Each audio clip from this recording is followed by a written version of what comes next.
Welcome to நம்ம வீட்டு சமையல். இன்னைக்கு நம்ம சமையல்ல ரொம்பவே அருமையான கத்திரிக்காய் குருமா எப்படி பண்றதுன்னு பார்க்கலாம். அதுக்கு முன்னாடி மறக்காம எங்க சேனலை சப்ஸ்கிரைப் பண்ணிக்கோங்க. பக்கத்துல இருக்க பெல் பட்டனை பிரஸ் பண்ணிக்கோங்க. இப்போ ஒரு கடாயில தேங்காய் சேர்த்துடலாம். ஒரு அரை மூடி அளவுக்கு தேங்காவை சின்ன சின்ன கட் பண்ணி அதை சேர்த்திருக்கேன். இது நல்லா ப்ரௌன் கலர்ல ஆகணும், அது வரைக்கும் நல்லா வறுத்து எடுத்துக்கோங்க. இப்ப பாருங்க நல்லா ப்ரௌன் கலர்ல ஆயிடுச்சு. இப்போ இதை எடுத்து தனியா வச்சிடலாம்.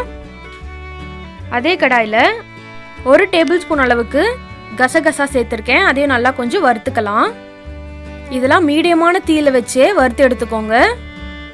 இது நல்லா பொரிய ஆரம்பிக்கும். பொரிய ஆரம்பிச்சதும் எடுத்துருங்க, கருக விட்டுற வேண்டாம். அரை டீஸ்பூன் அளவுக்கு சோம்பு சேர்க்கிறேன். இதையும் கொஞ்சம் வறுத்து தனியாக எடுத்து வச்சிருங்க. இப்போ இது மூணுத்தையும் அரைச்சி எடுத்துக்கலாம். நல்லா ஒரு ஃபைன் பேஸ்டா தண்ணி விட்டு அரைச்சிக்கோங்க. இந்த மாதிரி இருக்கணும். இதை அரைச்சி தனியாக வச்சிடலாம். இப்போ நான் சட்டியில் தான் பண்ணுறேன், மண் சட்டியில். 2 டீஸ்பூன் அளவுக்கு எண்ணெய் சேர்த்துட்டு ஒரு துண்டு பட்டை, ஒரு கிராம்பு, அப்புறம் பிரிஞ்சி இலை சேர்த்துருக்கேன். இது கூடவே அரை டீஸ்பூன் அளவுக்கு சோம்பும் சேர்க்குறேன். கருவேப்பிலை கொஞ்சம் சேர்த்துடலாம். சோம்பு கொஞ்சமாகவே சேர்த்துக்கோங்க, ஏன்னா ஆல்ரெடி நம்ம தேங்காய் பேஸ்ட்லையும் அதில் சேர்த்துருக்கோம். 2 மீடியம் சைஸ் வெங்காயத்தை சின்ன சின்னதாக நறுக்கி வச்சுருக்கேன், அதை சேர்த்துடலாம். சேர்த்துட்டு நல்லா வெங்காயம் கண்ணாடி பதம் வரைக்கும் வரணும், அந்த அளவுக்கு நல்லா கொஞ்சம் மிக்ஸ் பண்ணி விட்டுருங்க. இப்போ 2 மீடியம் சைஸ் தக்காளி எடுத்து சின்ன சின்னதாக கட் பண்ணியிருக்கேன், அதை சேர்த்துடலாம்.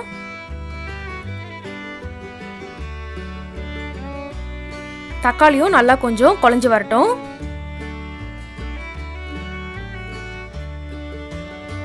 இப்போ இந்த சமயத்தில் ஒரு டேபிள் ஸ்பூன் அளவுக்கு இஞ்சி பூண்டு விழுது சேர்த்துடலாம்.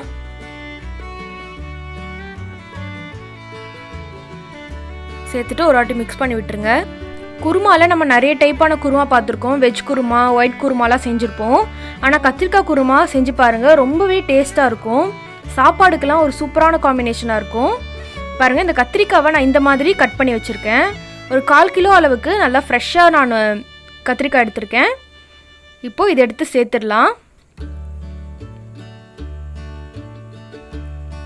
இந்த மாதிரி கட் பண்ணிங்கன்னா நம்ம சேர்க்குற மசாலா எல்லாமே கத்திரிக்காயில் நல்லா இறங்கும். இப்போ கத்திரிக்காயோட கலர் நல்லா சேஞ்ச் ஆகும் பாருங்க.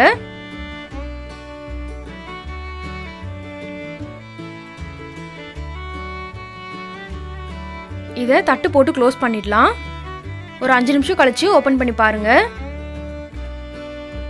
இப்போ இதில் தேவையான அளவு உப்பு சேர்த்துடலாம்.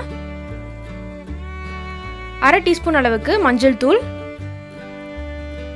2 டேபிள் ஸ்பூன் அளவுக்கு தனியாத்தூள் சேர்க்குறேன்.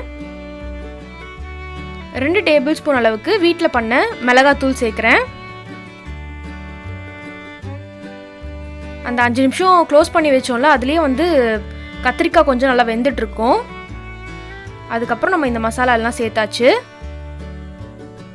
மசாலா சேர்த்ததுக்கப்புறம் நம்ம தேங்காயோட அரைச்சி வச்சுருந்தோம்ல, அதையும் எடுத்து சேர்த்துக்கலாம்.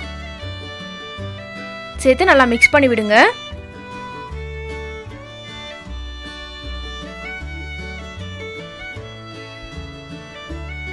நல்லா மிக்ஸ் பண்ணிட்டு தண்ணி சேர்த்துடலாம். ஒரு 2 கிளாஸ் அளவுக்கு தண்ணி சேர்த்துக்கலாம்.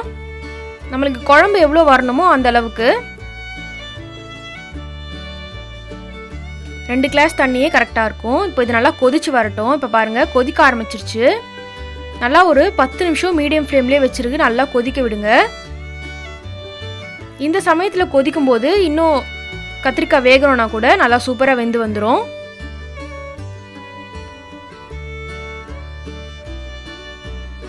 பாருங்க, கத்திரிக்காயெல்லாம் அந்த கொதிச்சதுலேயே நல்லா வெந்து வந்துடுச்சு, பார்த்தாலே தெரியுது. இப்போது லாஸ்ட்டாக கொஞ்சமாக கொத்தமல்லி தழை தூவி ஸ்டவ் ஆஃப் பண்ணிவிடுங்க. அவ்வளோதான், ரொம்பவே சூப்பரான கத்திரிக்காய் குருமா அல்டிமேட்டாக ரெடி ஆகிடுச்சு. இது சுட சுட சாப்பாடுக்கெல்லாம் அருமையான டேஸ்ட்டில் இருக்கும். கண்டிப்பாக இந்த ரெசிபியை நீங்கள் வீட்டில் செஞ்சு பார்த்துட்டு எப்படி இருக்குன்னு கமெண்ட் பாக்ஸில் சொல்லுங்கள். மறக்காமல் எங்கள் சேனலை சப்ஸ்கிரைப் பண்ணிக்கோங்க.